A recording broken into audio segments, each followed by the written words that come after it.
Corona के बाद चिंता का सबब बने ब्लैक फंगस बीमारी को मध्य प्रदेश में भी महामारी घोषित कर दिया गया है। शुक्रवार को हुई कोरोना की समीक्षा बैठक में मुख्यमंत्री शिवराज सिंह चौहान ने कहा कि प्रदेश में ब्लैक फंगस को महामारी घोषित किया जाता है। सीएम ने कहा कि इस बीमारी के उपचार की अच्छी से अच्छी व्यवस्था हो। जिन मरीजों का ऑपरेशन हुआ है उन्हें एम्फोटेरिसिन बी इंजेक्शन मिल जाए, ये सरकार सुनिश्चित करेगी। आपको बता दें कि मध्य प्रदेश में भोपाल समेत कई और इलाकों में ब्लैक फंगस के मरीज सामने आ रहे हैं। सरकार ने फंगस के मरीजों का सरकारी अस्पतालों में मुफ्त इलाज का इंतजाम किया है। ब्लैक फंगस को महामारी घोषित करने से निजी और सरकारी अस्पतालों के लिए गाइडलाइंस लागू की गई है। इसके अलावा इलाज के लिए जरूरी दवाइयों की आपूर्ति केंद्र और राज्य स्तर से सुनिश्चित की जाएगी।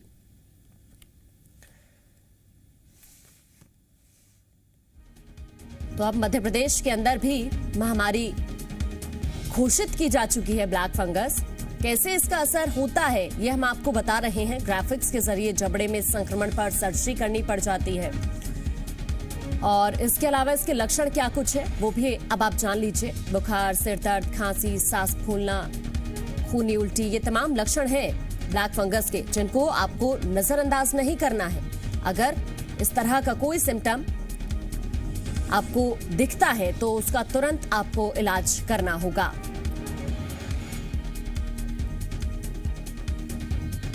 और ज्यादा जानकारी के लिए भोपाल से आकाश हमारे संवाददाता हमारे साथ जुड़ गए हैं। आकाश, अब अगर मध्य प्रदेश की बात की जाए तो ब्लैक फंगस को महामारी घोषित किया जा चुका है, लेकिन इसके अलावा निजी और सरकारी अस्पतालों के लिए गाइडलाइंस भी लागू की गई है। क्या जानकारी है आपके पास?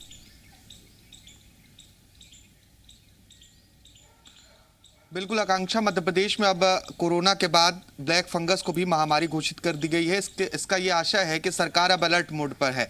सीएम शिवराज ने सख्त निर्देश दिए हैं कि ब्लैक फंगस का ठीक उपचार किया जाए। जिन मरीजों का ऑपरेशन हुआ है उन्हें एम्फोटेरिसिन बी इंजेक्शन जो इसके लिए उपयोगी माना जा रहा है, जिसकी प्रदेश में भी कुछ दिन पहले कमी भी देखी जा रही थी, वो उपलब्ध हो सके। यानी पूरे ब्लैक फंगस को लेकर सरकार अब अलर्ट मोड पर है। मध्य प्रदेश की बात की जाए तो भोपाल, इंदौर, जबलपुर समेत प्रदेश के कई ऐसे छोटे जिले भी हैं जहां पर ब्लैक फंगस के कई मामले सामने आए हैं। ऐसे में अब इसे महामारी घोषित कर दिया गया है, यानी कि सरकार पूरा इलाज अब मरीजों का कराएगी। मरीजों को इससे ज्यादा परेशान नहीं होना पड़ेगा, उनको थोड़ी बहुत राहत भी मिलेगी, क्योंकि इंजेक्शन की कमी लगातार प्रदेश में बनी हुई थी। अब ऐसे में इंजेक्शन की आपूर्ति भी हो सकेगी, क्योंकि पूरा कंट्रोल अब सरकार अपने हाथ में लेने वाली है। और महामारी जब घोषित किया जाता है किसी बीमारी को तो ये उसका संकेत है कि प्रदेश में अब ब्लैक फंगस के मामले बढ़ रहे हैं और इससे मौतें भी हो रही हैं। तो ये इस बात की ओर संकेत भी करते हैं कि लगातार बढ़ते मामलों को देखते हुए सीएम ने यह निर्णय लिया है कि अब ब्लैक फंगस को महामारी घोषित किया जाए। क्योंकि कोरोना का संक्रमण तो प्रदेश में कम हो रहा है, लेकिन ब्लैक फंगस के मामले ज्यादा आ रहे हैं। बिल्कुल, कोरोना का संक्रमण कम हो रहा है, लेकिन ब्लैक फंगस के मामले जिस तरह बढ़ रहे हैं आकाश, वो बड़ी चिंता का विषय बना हुआ है। लेकिन प्रशासन की क्या तैयारी है इससे निपटने के लिए? देखिए, बेड्स तो सरकार ने पहले बढ़ाने के निर्देश दिए थे कि ब्लैक फंगस को लेकर जबलपुर और भोपाल मेडिकल कॉलेज में बेड बढ़ाई जाए, लेकिन अभी जो जानकारी सामने आ रही है आकांक्षा, बेड्स यहां पर भोपाल में भी लगभग फुल हो चुके हैं। क्योंकि पिछले दिन हमारी टीम राजधानी के हमीदिया अस्पताल में पहुंची थी, जहां पर मरीजों को इंतजार करना पड़ रहा था। 5-5 घंटे से मरीज हमीदिया अस्पताल में खड़े होकर बेड मिलने का इंतजार कर रहे थे। तो ऐसे में जो यहाँ पर बेड की संख्या थी उससे अधिक मरीज हैं, बेड से ज्यादा मरीज हमीदिया अस्पताल में भर्ती हैं। तो अभी मरीजों को जो है एडमिट होने में यहाँ पर दिक्कत हो रही, क्योंकि मरीजों का ये भी कहना है कि निजी अस्पतालों में बेड तो मिल जा रहे हैं तो इंजेक्शन नहीं मिल रहा है, इसलिए उन्हें सरकारी अस्पतालों की ओर रुख करना पड़ रहा है। ऐसे में वो 4 से 5 घंटे 2-2 दिन तक अपने मरीज को कार में बिठाकर घूमते नजर आ रहे हैं। तो अभी इसके लिए और व्यवस्था करना सरकार के लिए एक बड़ी चुनौती है, क्योंकि ब्लैक फंगस के मामले तेजी से बढ़ रहे हैं। लगातार लोगों की मौत की भी बात सामने आ रही है। हाँ, लेकिन आकाश, जिस तरह ब्लैक फंगस के मामले तेजी से बढ़ रहे हैं, इसके पीछे क्या लापरवाही आपको नजर आती है? क्यों इस तरह से केसेस, अब हर रोज केसेस में इजाफा हो रहा है वहां पर? देखिए, बिल्कुल इसमें ये बात है कि जिस तरह से अगर ये संक्रमण, ये संक्रामक बीमारी नहीं है, जो डॉक्टर्स और एक्सपर्ट्स बताते हैं कि एक आदमी से एक आदमी में ये कोरोना जैसे नहीं फैल सकता है, लेकिन तमाम जो गंदगियां हैं और जो गंदगी है इसके बाद ही ये ब्लैक फंगस फैल रही है और पोस्ट कोविड मरीजों में ही ये बीमारी देखी जा रही है। हाँ। जिन्हें कोरोना नहीं हुआ है उनमें ना के बराबर ये संक्रमण देखा गया है। तो ऐसे में जो ऑक्सीजन दी जाती है इन मरीजों को उसके लिए भी विशेष तौर पर ध्यान देना चाहिए कि उस ऑक्सीजन सिलेंडर के जरिए भी जो जानकारी सामने अभी बिल्कुल, और लोगों को भी बहुत ध्यान रखना होगा। अगर किसी तरह के सिम्टम है तो लापरवाह नहीं होना है। शुक्रिया आपका आकाश तमाम जानकारी के लिए। आगे बढ़ते हैं। भोपाल में 31 मई तक अब कोरोना कर्फ्यू बढ़ाया जाएगा। जिला क्राइसिस मैनेजमेंट ग्रुप की बैठक में यह फैसला लिया गया है। कोरोना कर्फ्यू बढ़ाने का औपचारिक आदेश जारी होना अभी बाकी है। कोरोना के बढ़ते केसेस को देखते हुए यह फैसला लिया गया है। भोपाल में अब 31 मई तक के लिए कोरोना कर्फ्यू बढ़ा दिया जाएगा। जिला क्राइसिस मैनेजमेंट ग्रुप की बैठक में यह फैसला लिया गया है। हालांकि कोरोना कर्फ्यू बढ़ाने का अभी तक औपचारिक आदेश जारी होना बाकी है।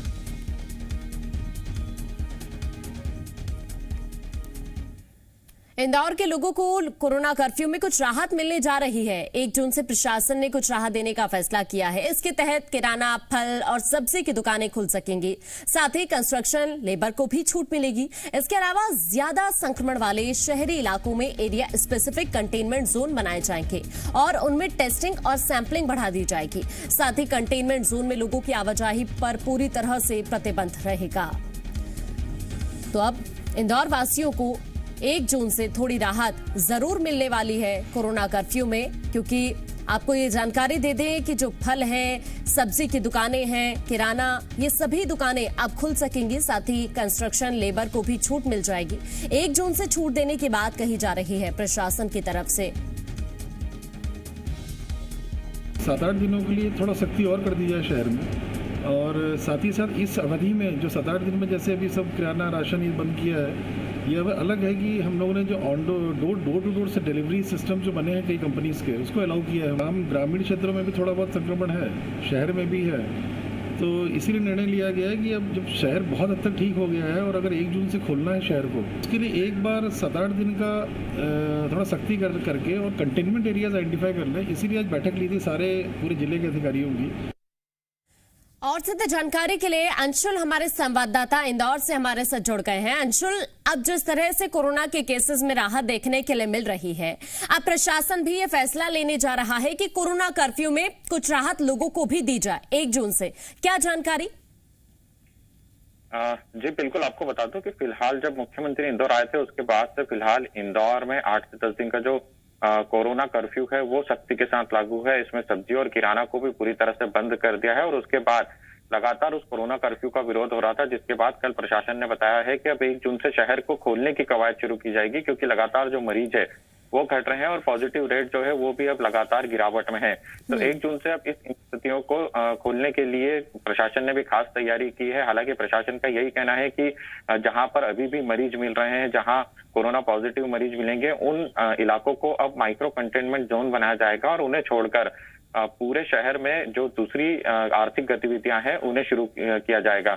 माइक्रो कंटेनमेंट जोन बनाने का सीएम ने भी निर्देश दिया था और कहा था कि अब शहर को ज्यादा दिन तक लॉकडाउन में नहीं रखा जा सकता, इसलिए शहर को खोलने की तैयारी की जाए और इसी के तहत इन माइक्रो कंटेनमेंट जोन की तैयारी की गई है। और माइक्रो कंटेनमेंट जोन में उन इलाकों को पूरी तरह से सील कर दिया जाएगा जहां पर कोरोना पॉजिटिव मरीज पाए जाएंगे। 1 जून से जिस तरह से शहर को खोलने की कवायद की गई है उसमें किराना और सब्जी को सबसे पहले अनुमति दी जाएगी।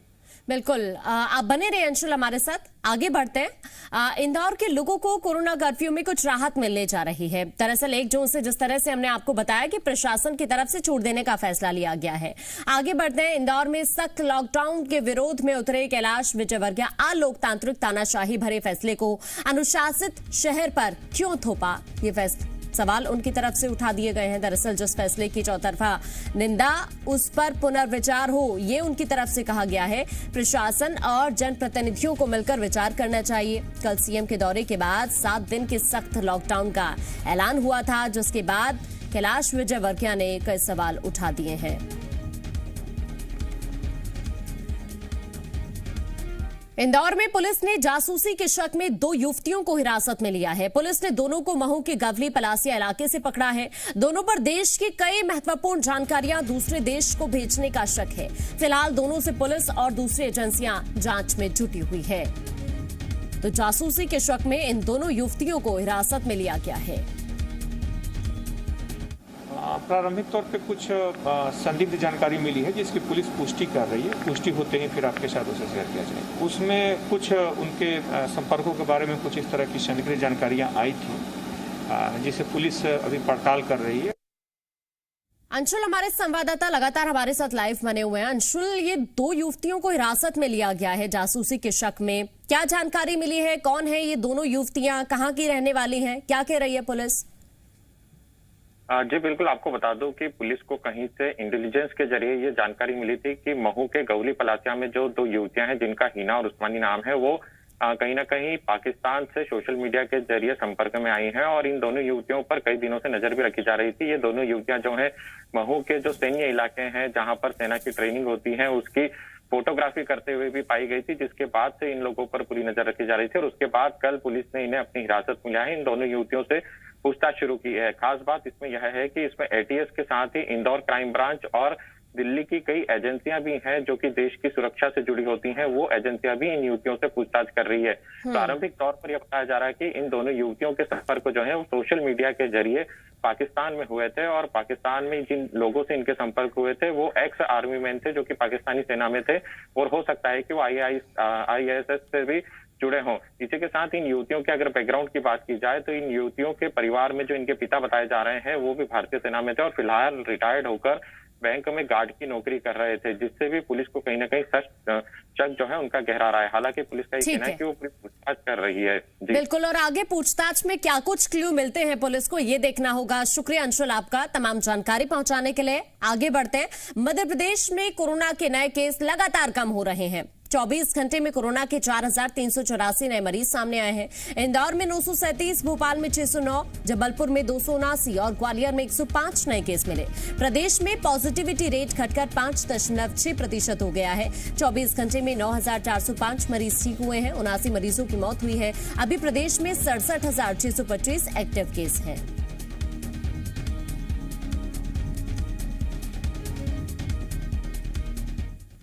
ग्वालियर में कोरोना से मौत के आंकड़ों की गुत्थी उलझी हुई है। अभी भी 200 लोगों की फाइल ये जानने के लिए अटकी है कि उनकी मौत कोरोना की वजह से हुई या कुछ और कारण है। दरअसल सरकारी अस्पतालों के हेल्थ बुलेटिन को लेकर भी सवाल है। ऐसी जानकारी है कि जया रोग्य अस्पताल में अभी तक कोविड वार्ड में भर्ती 938 मरीजों की मौत हो चुकी है, जिनमें से करीब 750 मरीजों की मौत का ऑडिट हुआ है। वहीं स्वास्थ्य विभाग के बुलेटिन में केवल 512 लोगों की मौत कोरोना की वजह से बताई जा रही है।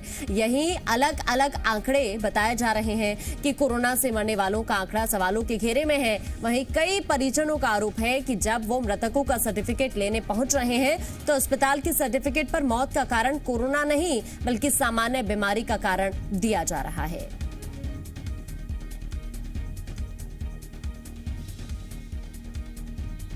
दूसरे दिन अब मैं मृत्यु प्रमाण लेने आया हूँ।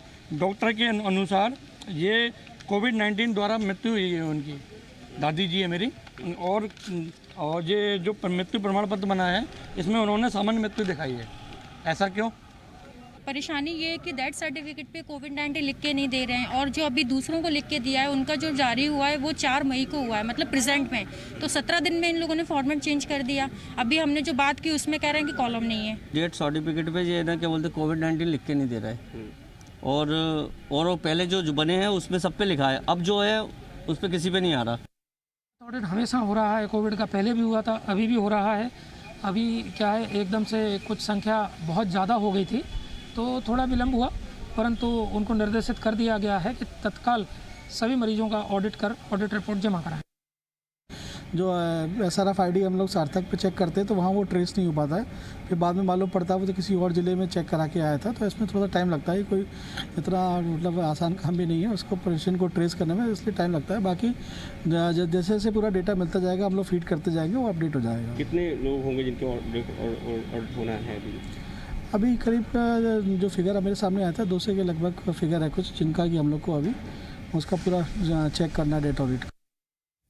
बैतूल में सरकार के आदेश के बावजूद निजी अस्पताल कोरोना के इलाज के नाम पर मरीजों से ज्यादा फीस वसूल रहे हैं। मामला अब कोर्ट तक पहुंच गया है। अधिवक्ता गिरीश गर्ग ने स्थायी लोक उपयोगी अदालत में मामले में हस्तक्षेप कर बिलिंग पर निजी अस्पतालों को आदेश देने की मांग की है।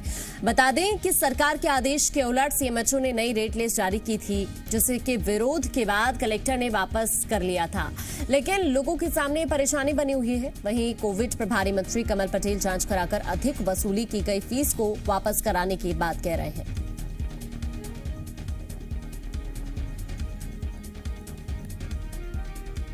हमने भी निर्देश दिए हैं कि सभी अस्पतालों में वो रेट लिस्ट टंगवा रहे हैं। आदेश कर दी हमने, आज बोल के आए।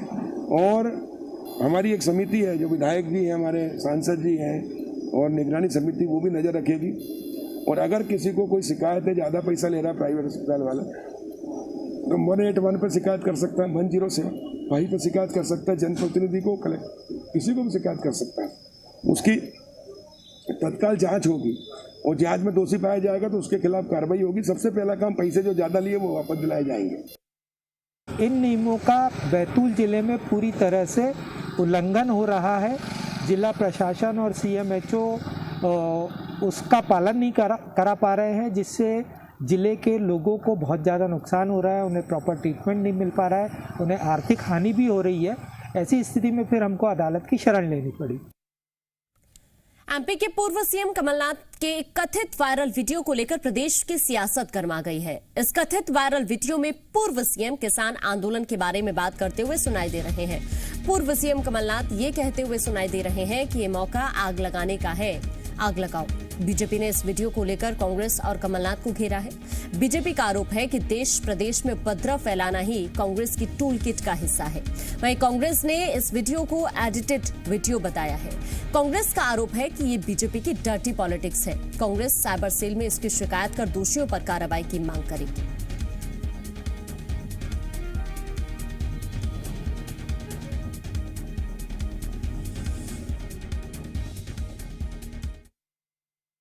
किसानों को गुमराह करना, धोखा देना और उपद्रव फैलाने की मंशा स्पष्ट तौर पर पीसीसी अध्यक्ष नेता प्रतिपक्ष कमलनाथ जी की भाषा में, व्यवहार में दिखाई पड़ रहा है। ये दरअसल देश भर में कांग्रेस की टूल किट का ही हिस्सा है कि कुल मिलाकर देश में अराजकता का वातावरण खड़ा करो, प्रदेश में किसानों के बीच में भ्रम खड़ा करो और अपना उल्लू सीधा करो। इनको देश से मतलब नहीं, जनता से मतलब नहीं, महामारी से में कोई सेवा और सहयोग नहीं, केवल और केवल उपद्रव, अराजकता, इनका यही चरित्र। भारतीय जनता पार्टी के आज एक दुष्प्रचार कर रहे हैं। एक झूठा एडिटेड वीडियो लिया है जिसमें किसकी आवाज है, किसने क्या कहा, कुछ प्रतीत नहीं हो रहा है, कौन देख रहा है, कौन सुन रहा है। सिर्फ कमलनाथ जी की तस्वीर बता के एक झूठी आवाज रिकॉर्डिंग करके उसको जारी किया है इन लोगों ने, और ये बता रहे हैं कि कमलनाथ जी उसमें कह रहे हैं कि आग लगा दो। पूरी तरह से झूठा video, edited video, fake video. Congress इसकी शिकायत भी करेगी और इसके दोषियों के खिलाफ कार्रवाई की मांग भी करेगी। इस तरह की ना कोई बात हुई है, ना कमलनाथ जी ने इस तरह की बात करी है। एमपी की सियासत में भूचाल आने वाला हनी ट्रैप कांड एक बार फिर से सुर्खियों में है। कमलनाथ ने कहा है कि मेरे पास हनी ट्रैप की पेन ड्राइव है। कमलनाथ के इस बयान पर पलटवार करते हुए सूबे के सहकारिता मंत्री ने कहा कि कमलनाथ के पास जो भी सबूत है उन्हें उजागर करना चाहिए ताकि व्हाइट कॉलर्स वाले जेल में पहुंचे। भदौरिया ने कहा कि कमलनाथ के बयान से समझा जा सकता है कि उन्होंने अपनी सरकार में मामले को दबाकर रखा था। कमलनाथ पर निशाना साधते हुए उन्होंने कहा कि ऐसी धमकी देकर वो उमंग सिंघार को बचाना चाहते हैं। आपको बता दें कि सिंघार केस में कल कमलनाथ के घर पर कांग्रेस विधायकों की बैठक हुई थी, जिसमें सरकार पर झूठी कार्रवाई का आरोप लगाया गया। इस बैठक के बाद कमलनाथ ने प्रेस कॉन्फ्रेंस में कहा कि उनके पास भी हनी ट्रैप की पेन ड्राइव है।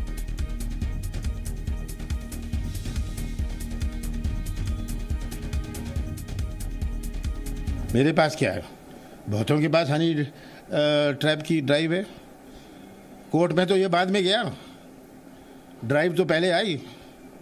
तो बहुतों के पास है, पत्रकारों के पास है, तो इसमें कौन सी छिपी बात है? ना इसमें कांग्रेस को कोई हस्तक्षेप करना चाहिए, ना बाकी को हस्तक्षेप करना चाहिए। आजकल कमलनाथ जी ने उस पर कुछ किया है, वो कह रहे कोई हम हनी ट्रैप की सीडी खोलो ना।